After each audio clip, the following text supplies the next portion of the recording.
Before departing to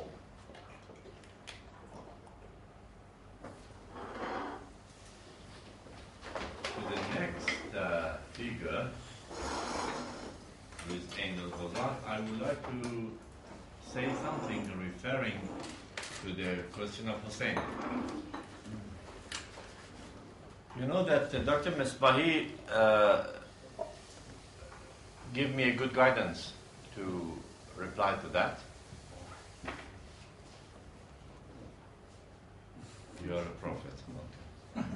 Prophet in a computer. A prophet.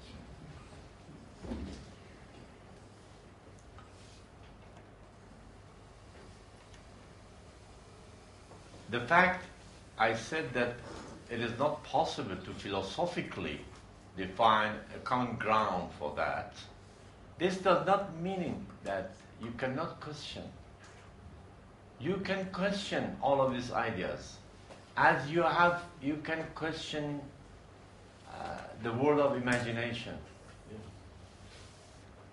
Yesterday I explained that the notes that I explained yesterday, before starting this piece of mystical understanding of the revelation, I said that it is like the realm of art, that the element of imagination is a necessary component for that.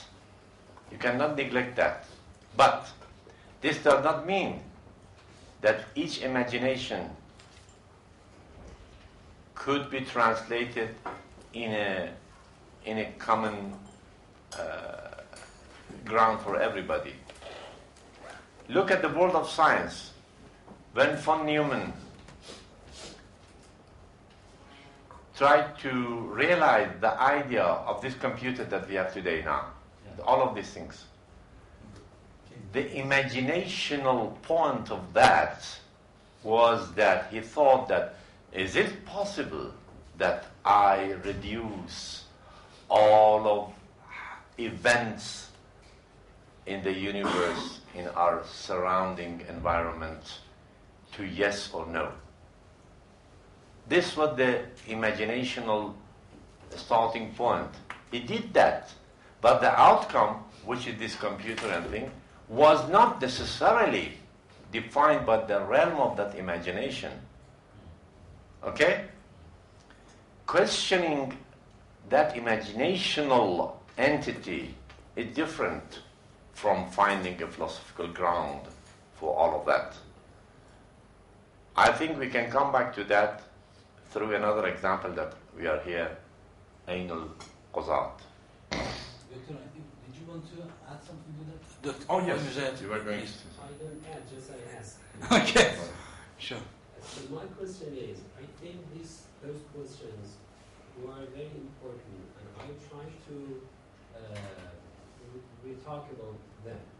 So, for example, if I ask about critical thinking or study, when we want to not just judge, but we want to understand that all these rules or things are right or wrong. So you mean that we are not able to talk in such a language? This is the first. But I think, as Imam Khomeini, when he talks about halal and says his sailing, Safarish, Sail Fulukesh, is not complete. So these things happened with him because he didn't complete the manazil, Sail Suluk. So this is first. I mean that from inside of Sufism or Irfan paradigm, we will be able to talk about valuation of these rules, of these claims. This first. And the second question is, would you think we are not able to make from Quran, for example, some main rules, principles, and try to understand these things based on them? When we talk in Quran, وَلَا يُسْأَلُ عَمَّا يَفْعَلُ. So, I think when we read some of these things and we love them and we are very like these things for sure. But when we go to Quran and surahs, we say that this kind of treatment between abd and rab Allah is not correct based on meaning of Quran. So you mean that because the differences of this Irfan language, we won't be able to judge and we won't be able to think about some common ground. I think thinking about common ground, common language in Quranic idea and thinking is possible or not. Oh, yes. That is a good explanation. Thank you very much. Thank you. What I said that it is not possible because Hussein asked that, is it possible to define a philosophical ground? I say philosophical ground, no. No, common ground. But when you come to the Quranic ground, that is possible because that is intuitive, some of them. Can you bring a Quran for me, please? Dr. Musbash? No, here. And find Surah Fussilat for me. Then there's a good example there.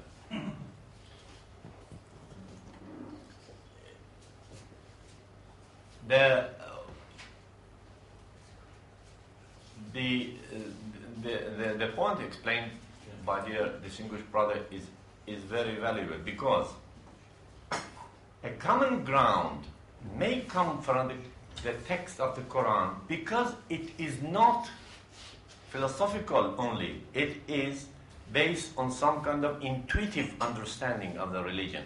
I will give you an example, perhaps from the Quranic understanding, that may help. Surah Fussilat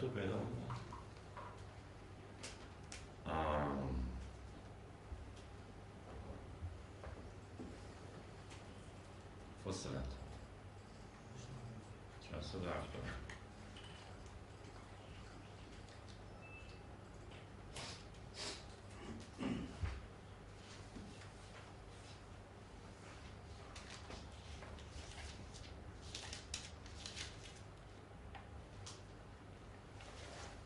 For example, the understanding of this verse.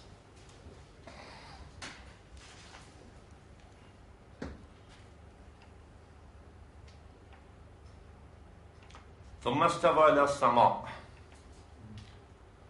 Then God how I can translate? Then God concentrated on the heaven, إلى السماء. وهي دخان, and that was in the spirit of دخان, smoke. فقال لها وللأرض. And then he told to the heavens and to the earth, mean the whole universe, ائتيا طوعا أو كرها. Come to be submitted to me, willingly or unwillingly. قالتا أتينا طائعين. They said, okay, we are submitted to you. We come to you willing. How we understand this? For example, people like Tabari or Abu Bakr Atiq Nayshaburi,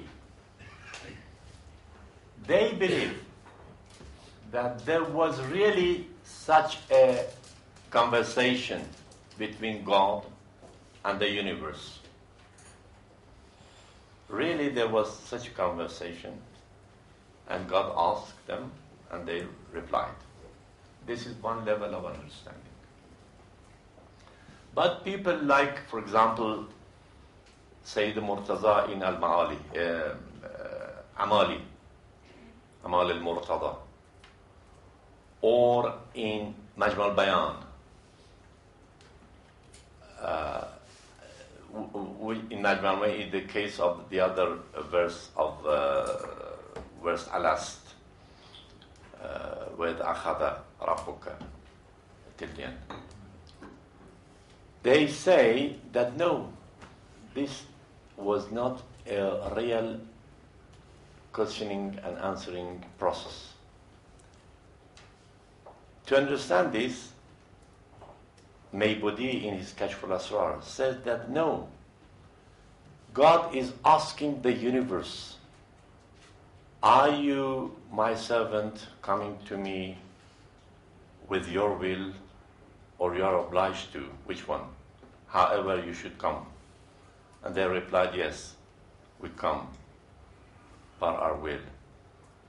He said that here the dialogue does not have two partners. There is only one partner. God himself asks himself and give the blessing of that answer to the universe. Therefore, it is purely symbolic. I want to say that even in understanding the Quranic language, you have different level of imagination to understand that. And you can see the difference of this kind of understanding between the different interpreters of the Quran. Yesterday I explained that Imam Khomeini, Rahmatullah alayh, he in his tafsir in the TV program, he said that please do not deprive people to taste different tastes on this wide, large tablet of ideas and understanding. Do not deprive yourself and others to understand other languages.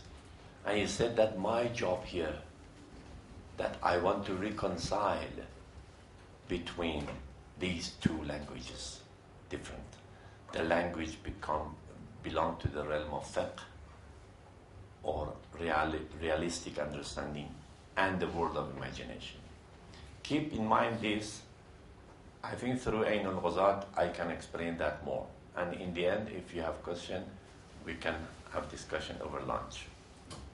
I read the book of Imam Khomeini, Surah Surah Al-Fatihah. Bismillah. 5 program in television. And in my opinion, all of his statements are acceptable in philosophical speaking. So first of all, no shatahat. First of all, he said, all attributes, we are all attributes, name of God, Asma Husna, can be explained in philosophical argumentation. So, in my opinion, it's different with the Bayazid and Shabahat explained by the Sufis or the Bilfan. And the next one, Hussein, I have to move. I'm sorry about this. I'm being difficult. Yeah, can I ask you to move on? And we'll ask that. Okay. We are coming to another controversial figure, perhaps the most one. And this controversiality finally killed him. Ain al-Ghazat. The source that you can refer is, the main source is Tamhidat, his book, edited by Afif al-Sayran. Zubdat al-Haqa'iq, for your reference. His letters, again edited by Munzavi and Afif al-Sayran. Also, to find explanation of what I'm going to say, more explanation, you can refer to Mirsad al-Ibad of Najmuddin Razi, or you call it Najmuddin Daya, which is published edited by Muhammad Amin Riyahi. This is sources. This is a reminder note. I think I explained yesterday. Yesterday, before my talk, I said that we should keep in mind that we cannot escape from questions comes to our mind because of this kind of understanding and this kind of interpretation.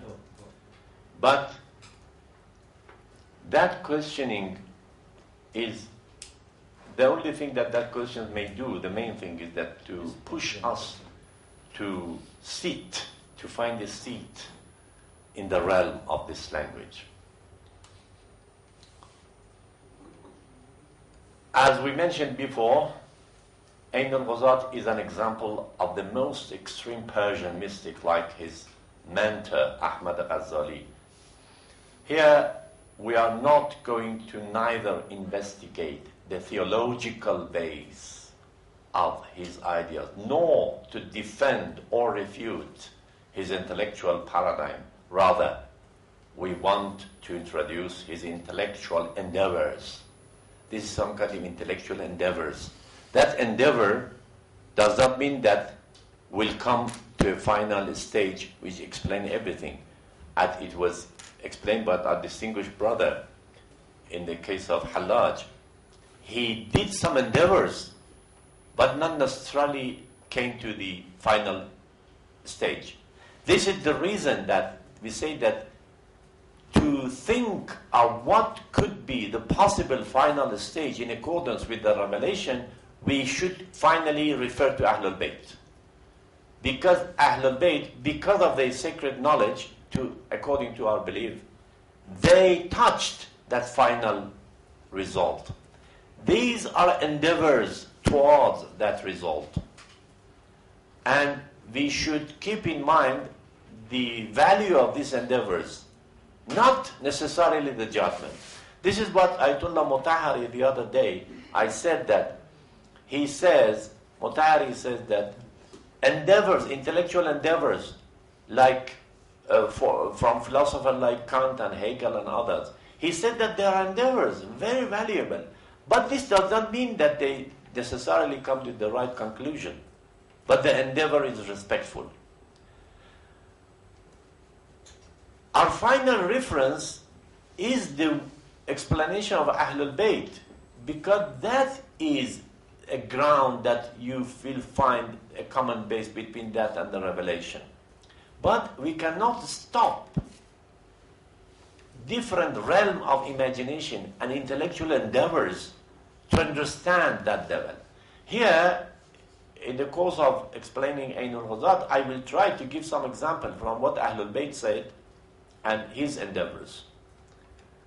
Do not forget that jurisprudentially, none of them, not Ain al-Ghazat, not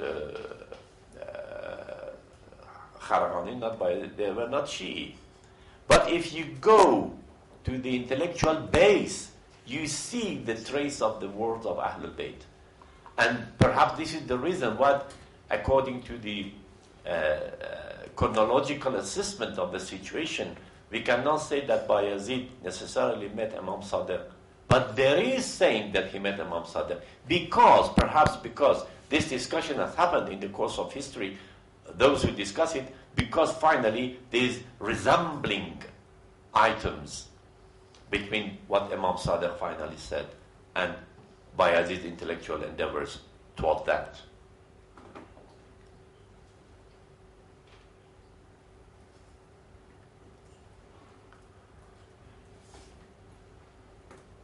The emergence of a cultural phenomena, we call it irfan. We discuss what does it mean historically. The realm of mystical propositions, the aesthetic and artistic approach to the theological matters, how to look at realities or stories in that realm, and the possibility of the development of this kind of language in the Islamic societies. The personality we are going to discuss is Abu al-Ma'ali Abdullah ibn Muhammad ibn Ali ibn Hassan ibn Ali al-Miyanaji al-Hamidani. He was the supreme judge of Hamadan in the West Iran. The supreme judge means the highest position in judiciary system at that time. He gained that position while he was 33. And you know the exceptionality here, because he was 33. And according to the tradition in our societies, having some level of age is necessary to accept somebody in such a position, it is very unusual that among all of these elderly figures in the field of fiqh and tafsir and judgmental and judicial system, someone, a young man in 33, become in such a high position, become seated in such a high position. May I say, for those who want to study more the sources, because our discussion here is academic. I'm not preaching.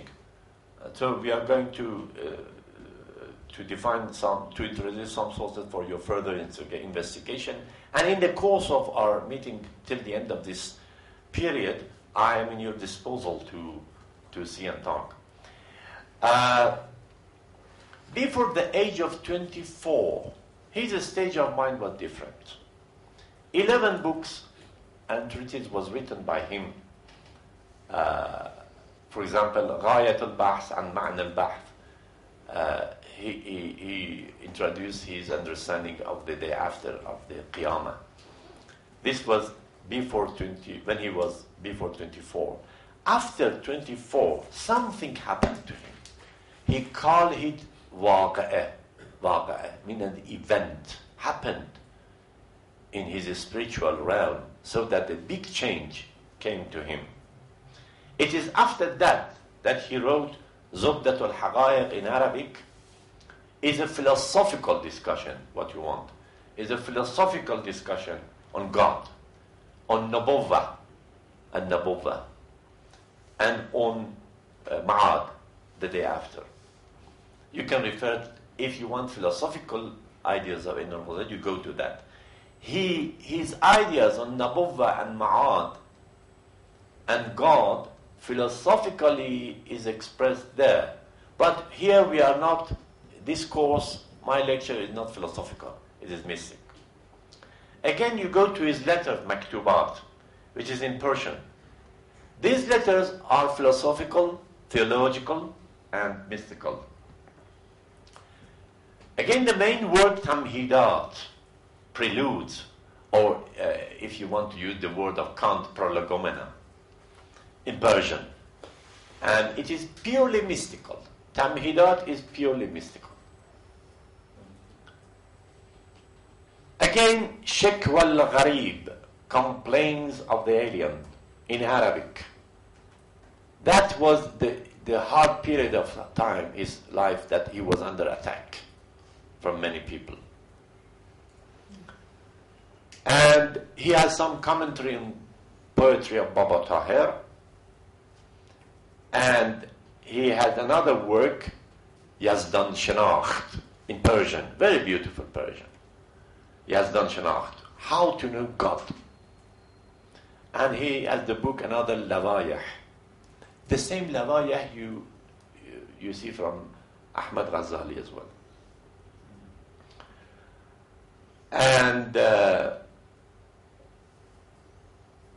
important religious social affairs was wajib al-aini for him. The reason he accepted to be the supreme judge, because while having all of these free imaginational ideas, mystical understanding, he was a faqih, and according to his fiqh opinion, it was wajib for him to accept a social affair duty when he can. Therefore, he accepted to be a judge in the society because he was acting in accordance to his fiqh understanding. It was his fiqh understanding telling him what to do, what is wajib, what is haram, and the other. So his action in social life was fiqh action. I want to say this to show that his imaginational understanding does not contradict his fiqh opinion or his fiqh belief on the realm of social duties. His master was Ahmad Ghazali and Imam Muhammad Ghazali, who visited 2 days ago, is very successful to develop a relation between his inner side of understanding and the rationality. Yesterday, somebody, one of you, I think it was the sister from Russia, said that, it was you. What is the relation between this topic and the topic of the seminar? Irfan, and our topic here is spirituality and rationality. This work of Ain al-Ghazali is a good if you have time to read. Or if you want, I can come to you in the evening if you are ready to come to this class.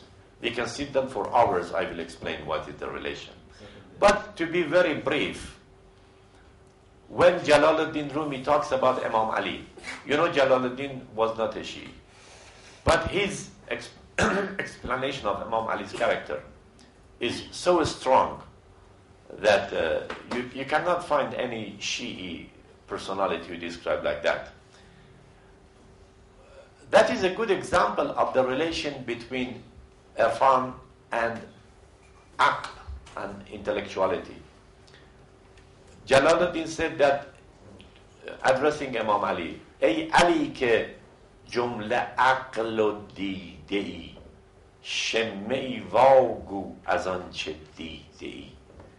Oh Ali, who are a combination of aql, intellectuality, and vision, dide, vision. The Arabic vision is what? Basira. Shemmei vagu az anche didei. He said that your intellectuality, your intellect, is a support for that vision. Therefore, the intellectuality we can receive, Jalaluddin said, we can receive, but the vision of you, it goes only through the process of development of Basira. Therefore, he is requesting Imam Ali that please give us the secret of the way from intellectuality to visionary understanding of the religion. After writing Zubdat al-Haqa'iq,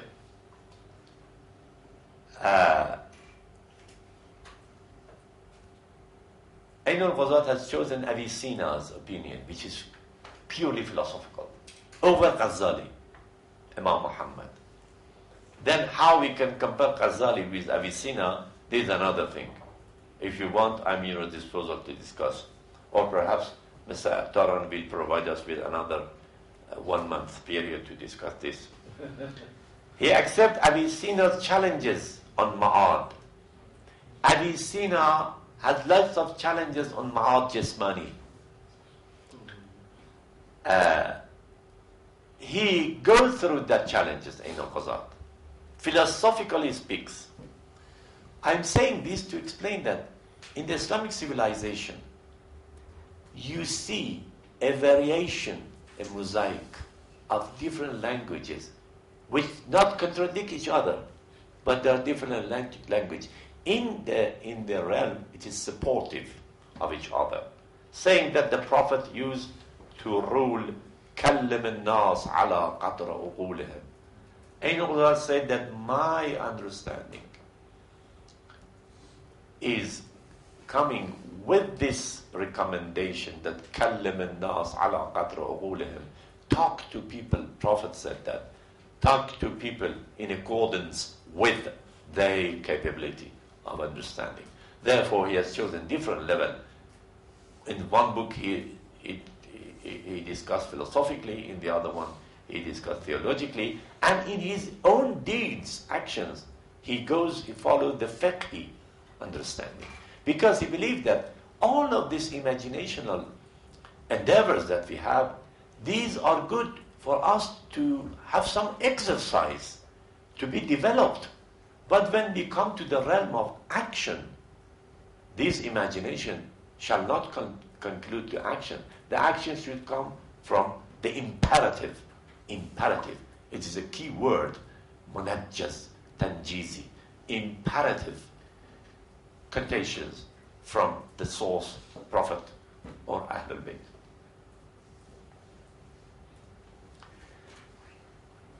As I said, when he was 21st, a big change came to him, and after 24th, he wrote in accordance with this change.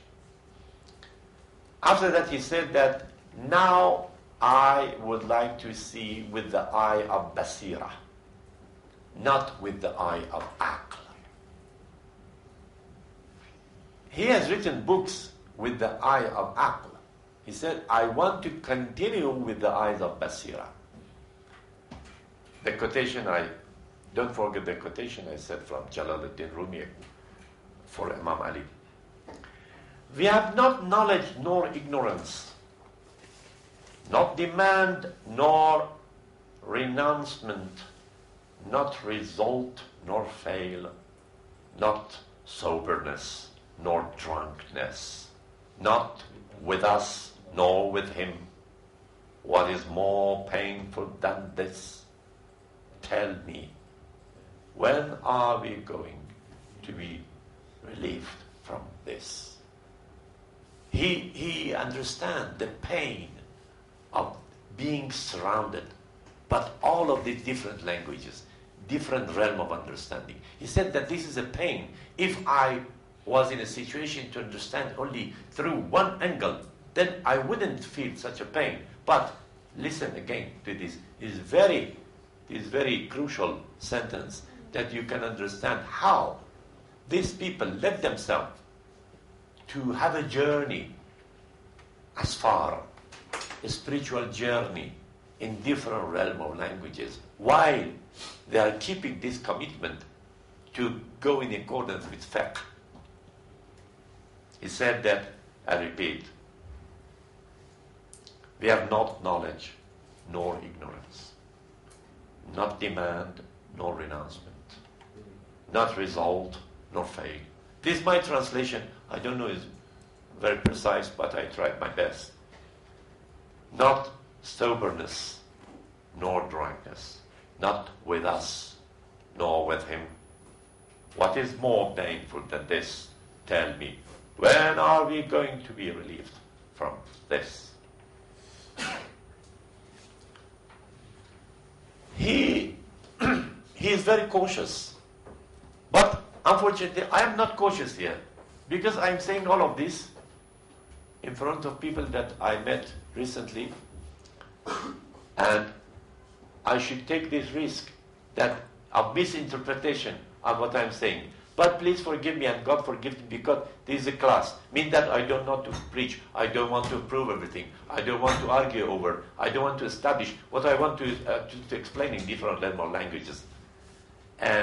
But Ain al-Ghazat recommends us that keep your waqa, mean this change in paradigm, keep it for yourself. And for that, he is the Quranic argument, saying that in the Surah to Yusuf, نَحْنُ نَقُصُّ عَلَيْكَ أَحْسَنُ الْقَصَصِ. We are going to renouncing the best narratives for you. إِذْ قَالَ يُوسُفُ لَأَبِيهِ يَا أَبَتِ إِنِّي رَأَيْتُ أَحَدَ عَشَرَ كَوْكَبًا وَالشَّمْسُ وَالْقَمَرُ رَأَيْتُهُمْ لِي سَاجِدِينَ. I saw in my dream that 11 stars and the sun and the moon were bowing before me. And then the father told Yusuf, Ya bunayya, la taqsus ru'yaka ala ikhwatuk, fayakidu laka kayda. Keep it secret for yourself. Don't tell this dreaming for others who are not capable to understand that.